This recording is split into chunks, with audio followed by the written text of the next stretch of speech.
Do you know how complicated it is to assemble a car? This is the assembly workshop at Volkswagen, where the headlights, crash beams, power system, and radiator are all installed. The first thing going on is the rear crash beam installation. They plug in the keyless entry connector, clip the wiring harness into place, then use a Bosch electric wrench to pre-tighten 2 bolts on the right side and 3 on the left. This is only the first step. Later, a Swedish Atlas tightening tool will do the final torque tightening. Now they are installing the fuel control module. This small unit manages fuel delivery and storage. It also controls fuel tank ventilation, the fuel filler neck, and even helps prevent the gas pump from shutting off too early while refueling. Next comes the coolant reservoir tank. The technicians connect the coolant hoses and high-pressure fuel lines. This tank keeps the coolant level stable while the engine heats up and cools down, and it also prevents pressure inside the system from getting too high or too low, which could damage the engine. If the coolant inside starts turning yellow, that usually means contamination or aging, so it should be replaced in time. The special tool being used here is a hose clamp plier. Mechanics doing repairs should really have one of these. It is much safer and helps prevent hose clips from flying off and causing injuries. Now they connect the battery ground cable. It is usually the black cable connected to the car body or engine block to complete the electrical grounding system. A loose or bad ground connection can cause starting problems. Next, the front wiring harness connectors are plugged in, followed by the ECU controller. The ECU controls ignition timing, fuel injection, cooling, and emissions.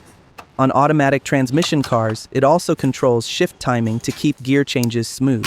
Now it is time for the final tightening on the crash beam bolts. Earlier was only pre-tightening. Here, the technician uses a Swedish Atlas electric tightening tool, compared to some factories that use air impact guns. This single tightening tool costs more than some entire cars. Every bolt tightening result gets uploaded to the cloud and stored for 15 years for quality tracking. Finally, they connect the OCU antenna. It handles connected vehicle features like navigation, positioning, internet services, and driver assistance systems.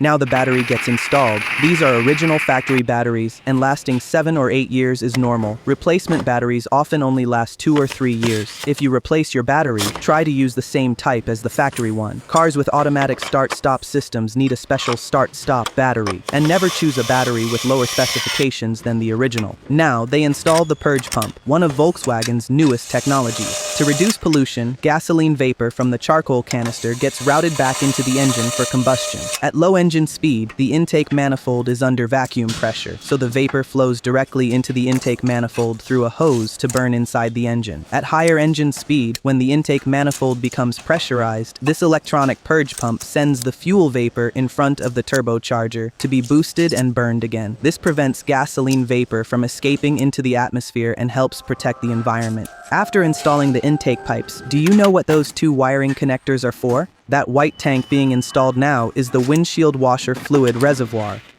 The washer fluid sprayed onto your windshield gets pumped from here. A few mounting bolts are tightened, then the wiring for the water pump gets connected.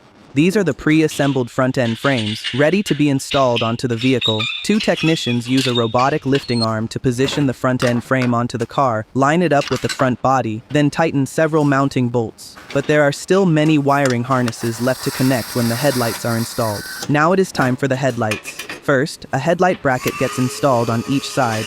To avoid scratching the headlights, you can see the technicians wrapped the tips of their electric tools for protection. They also install the hood release cable at the same time. Now the headlights are fitted into place. Factory headlights have extremely even panel gaps, so installation is smooth and easy. After connecting the wiring harness plugs, 4 mounting bolts are tightened. Later, the headlights will still need calibration and adjustment.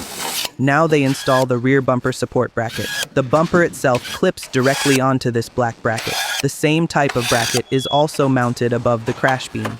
On the side, they install a pressure relief vent. When you turn on the air conditioning, close the doors, or shut the trunk, cabin pressure escapes through this vent. Next comes the fuel door assembly. First, the fuel door lock is installed with several small screws, then the fuel type label is attached. Many modern Volkswagen cars can use both 92 and 95 octane gasoline. The fuel door usually says 95 recommended, with 92 as the minimum requirement, so regular 92 fuel is completely fine.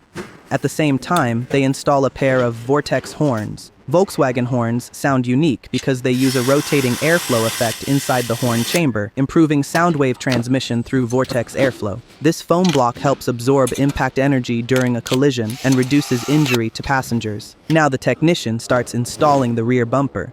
Factory bumpers are manufactured with very high precision.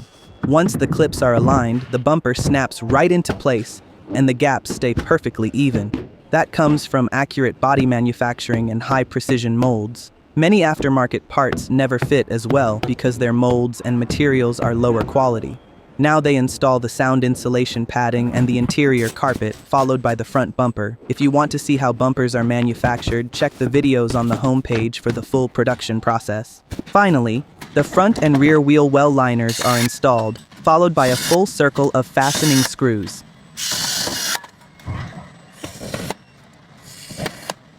Hidden behind the front grille is the millimeter wave radar. Modern driver assistance systems rely heavily on this component. That is one reason why Volkswagen emblems can be surprisingly expensive. At the end, the technician installs the front grille, tightens several mounting screws, and the car moves on to the next production line for further assembly. This factory not only builds complete vehicles, but also produces engines. Follow along for the next episode.